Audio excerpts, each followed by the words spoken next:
একবার হলেও আপনারা মলা মাছ এভাবে রান্না করে দেখবেন, খুবই টেস্টি হয়। আসসালামু আলাইকুম ভিউয়ার্স, চলে আসলাম নতুন একটা রেসিপি নিয়ে। তো কড়াই প্রথমে পরিমাণ মতো তেল দিয়ে দিব পেঁয়াজ কুচি, কাঁচামরিচ কুচি দিয়ে নেড়েচেড়ে একটু ভেজে নিয়ে এখন এখানে দিয়ে দিব 2 চা চামচ রসুন বাটা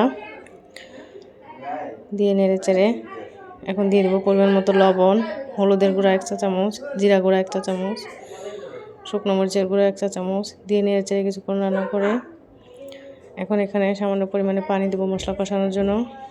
যখন মশলা কষানো হয়ে যাবে, মশলা থেকে পানি শুকিয়ে যাবে, তখন এখানে দিয়ে দেবো সবজি। তো আমি এখানে নিয়েছি বেগুন, আলু, লাউ, সিম।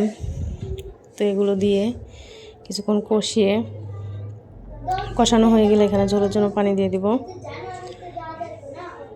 তো বেশি পানি দিব না, একটু মাখা মাখা হবে তরকারিটা। তো এখন আমি এখানে মলা মাছগুলো উপর দিয়ে দিব। মলা মাছগুলো দিয়ে আরও কিছুক্ষণ রান্না করে এখানে দিয়ে দেবো কিছুটা ধনিয়া পাতা